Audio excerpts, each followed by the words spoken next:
Welcome to 30-Minute Mindfulness. Today I thought we'd talk about healthy boundaries. Setting healthy boundaries is essential for living with peace and giving ourselves what we need to show up as our best selves in life. So when we're clear about what our healthy boundaries look like, what they are, and when we value our well-being enough to follow through with them, we build trust in ourselves. And we know that we value our own needs in a healthy way. And that has a positive effect on our self-esteem. As we learn to live with healthy boundaries, we reduce anxiety, depression, and other states of disharmony. Healthy boundaries promote a congruence with what we believe about ourselves and how we live. So that feels good. And it promotes this inner sense of safety, which is really important. We trust ourselves. When we set healthy boundaries, we honor our limits and we work at seeing clearly what situations and what people feed us and which people and situations zap us. They zap our energy. When we understand which relationships are zapping us and which situations are zapping us, we don't have to end those relationships, but we can set boundaries to limit our time.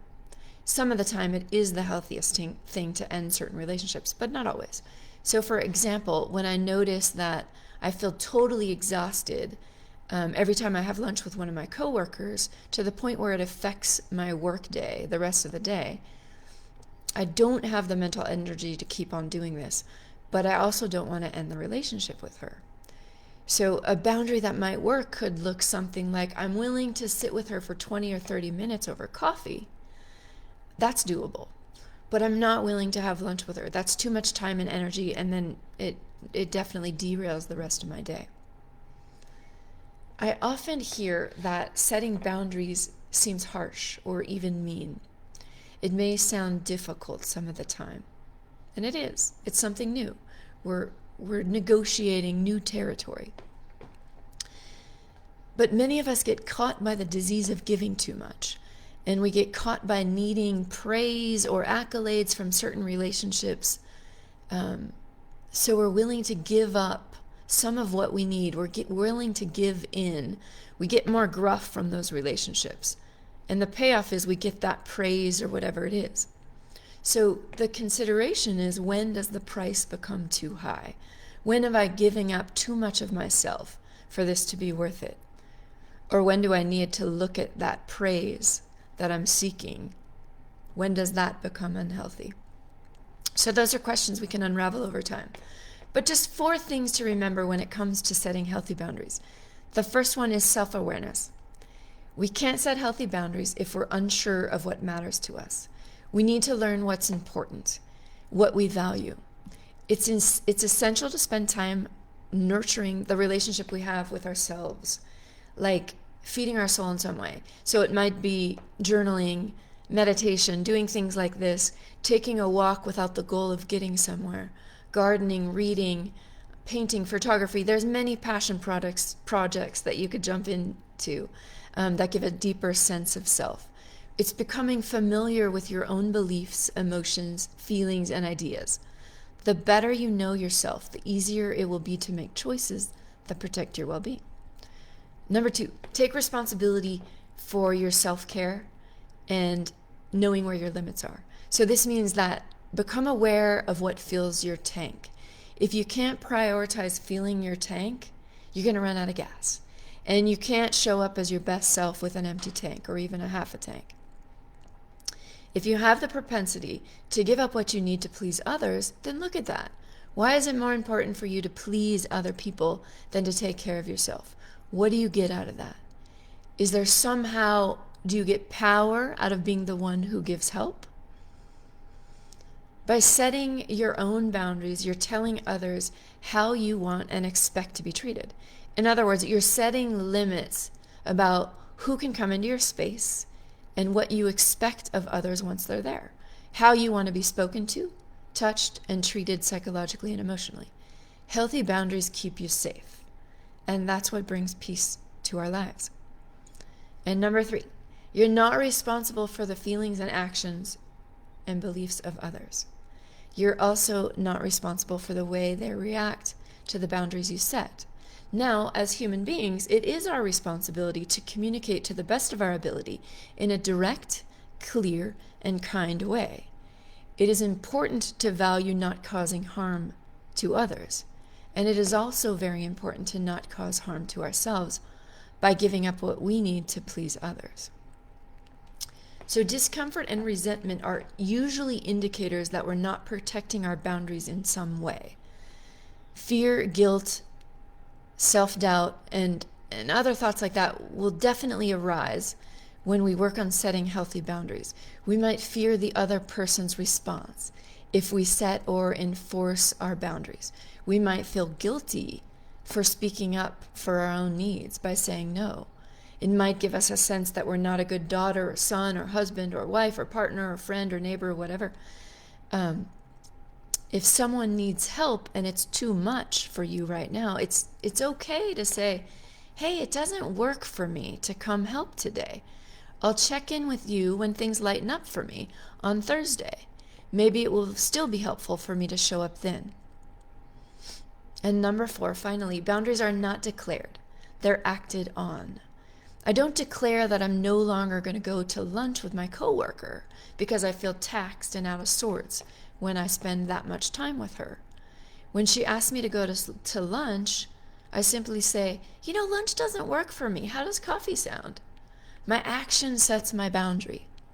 So boundaries are protecting our well-being. They're not up for negotiation. That's why we just act on them. Because when we act on them, there's no negotiating. It just is. This is what works for me. Does that work for you? Boundaries are our inner truth. So with that, let's sit for about 20 minutes and practice our mindfulness. So I invite you to find a posture that works, something that's comfortable, upright and alert, but not rigid.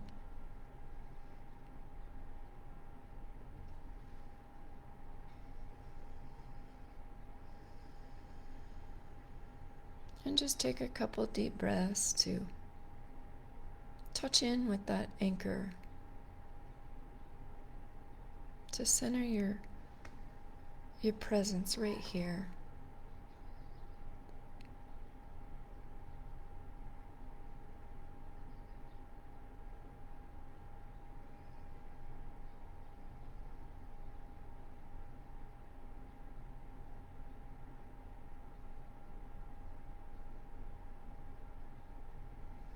Connect to that home base, that in and out, wherever your breath feels most predominant.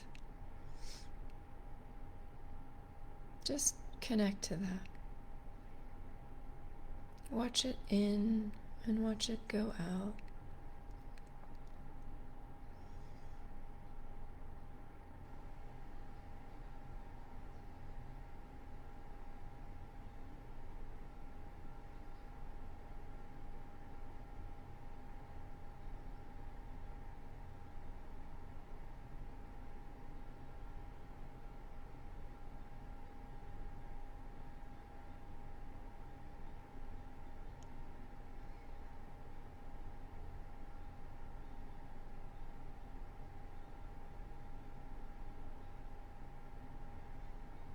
When we get to that place, that present moment, that place of refuge, there's a sense of ease.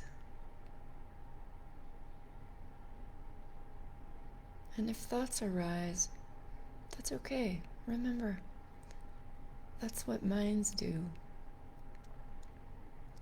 We just observe the thought and let it rise and fall.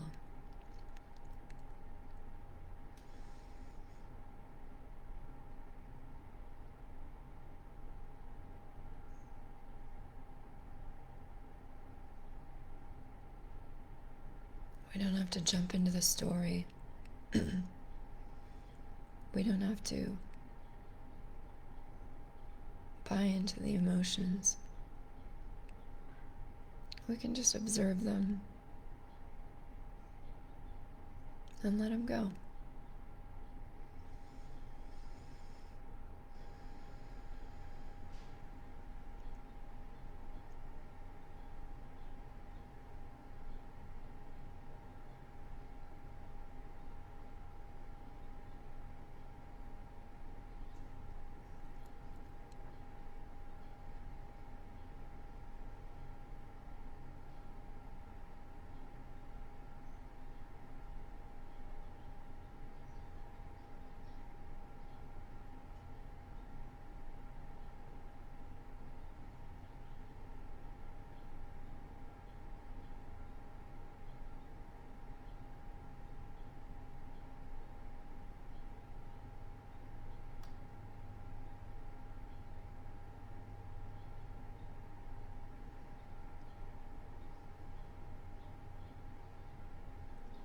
What is it you need to be safe in life? What is it you need to be peaceful?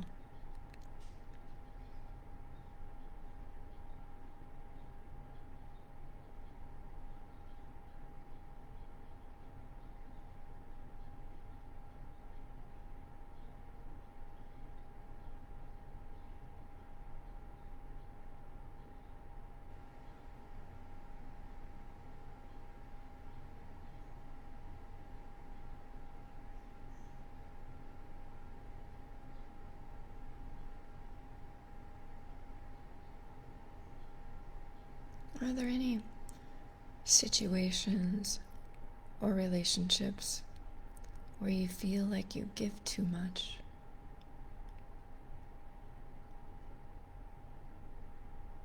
Where it's more important for you to please the other person than consider your own needs or well-being? It may not be all the time, it may just be some of the time.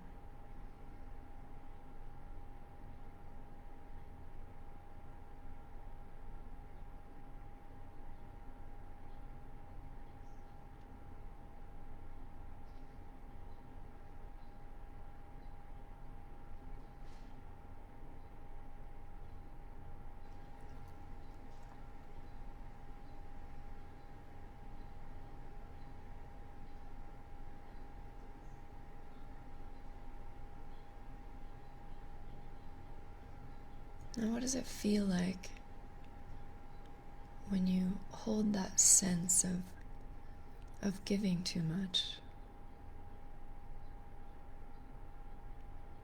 Of not honoring what you know to be your inner truth? It may be something as simple as staying too long in a conversation that overwhelms you or taxes you.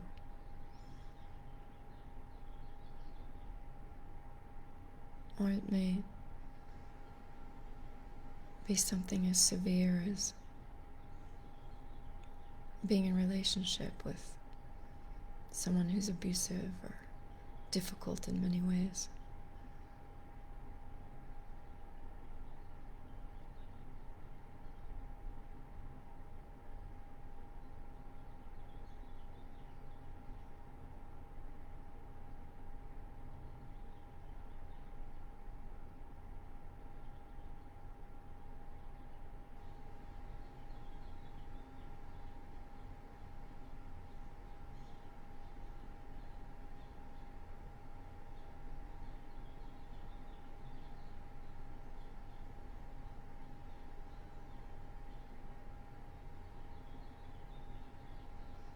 Maybe it's sadness that arises.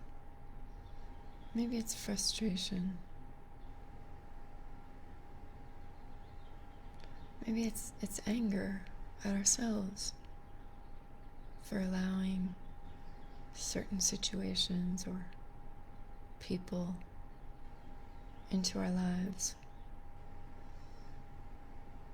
Maybe it's just allowing them into our lives as often as we do.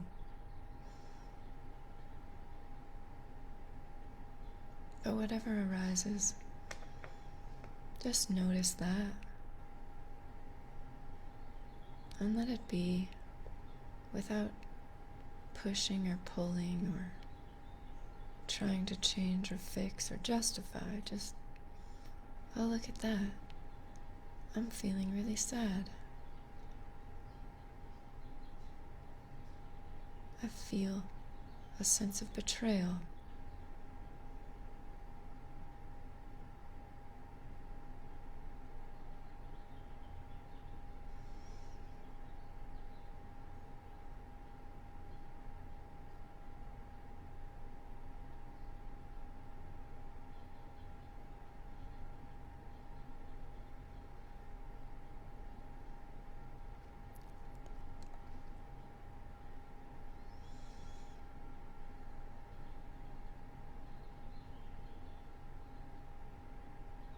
When we feel that sadness or betrayal or whatever it is, can we take that blanket of kind intention and again just wrap it around our shoulders and feel that kind of cozy warmth from that fuzzy blanket, that blanket of just non-judgmental allowing, that awareness that says, I see your humanity.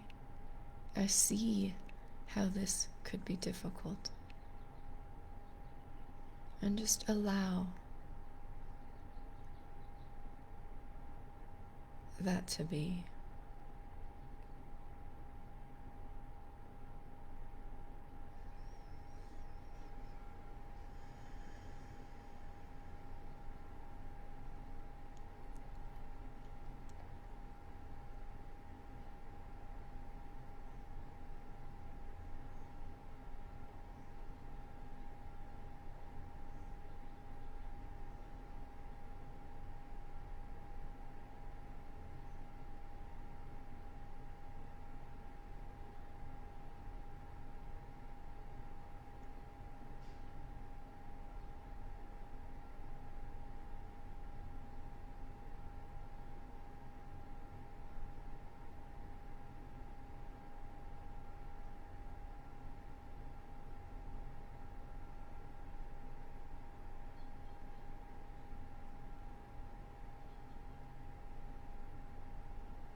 Now, as we investigate a little bit, is there a way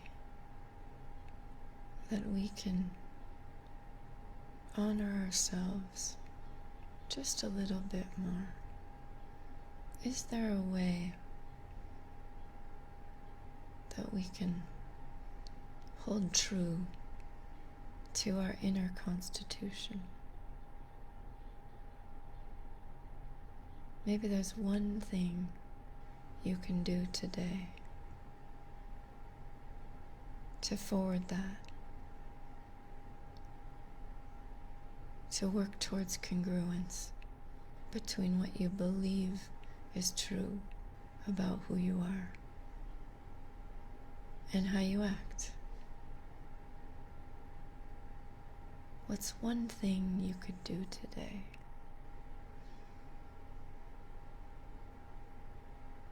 It doesn't have to be the biggest thing. In fact, a small thing might be really helpful.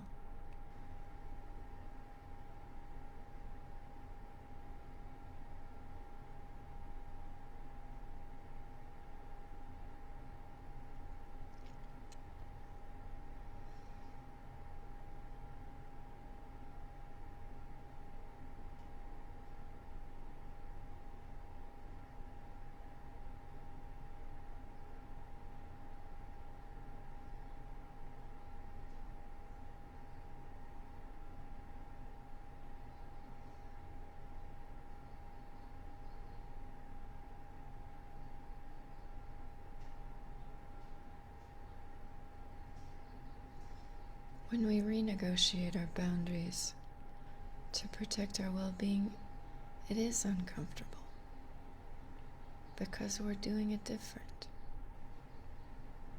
So we just step toward that discomfort just a little bit. And then when we see a positive result, it helps us to do it again next time.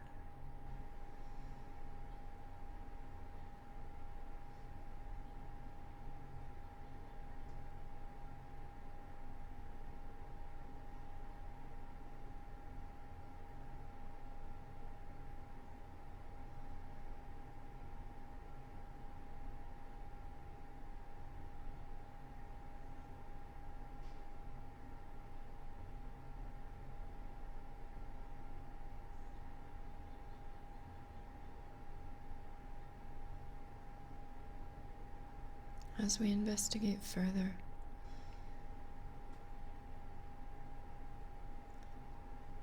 we can look at, what do I get out of giving too much? What do I get? Is there some kind of power in my giving help? Is there some kind of sense that I get, even though I'm exhausted? Do I get something out of it?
And now, can we just be with whatever arises, seeing places where we could possibly set boundaries that protect our well-being, that areas where we could nurture peace in our life? Can we meet ourselves with that warm embrace, that blanket wrapped around our shoulders? Can we hold that as we just honor our human journey, as we just see that this process of self-understanding is not a process of perfection. It's a process of, oh, look at that. Yeah, I have more clarity today than I did yesterday. How cool. So can we hold ourselves, can we wrap that blanket of kind intention around our shoulders as we sit with our intention to gain a deeper self-understanding, to gain a deeper sense of our humanity, so that we are able to show up as our best self.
And when you're ready, please open your eyes.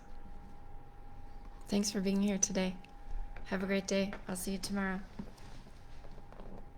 As always, I enjoy your comments and feedback, so please leave them.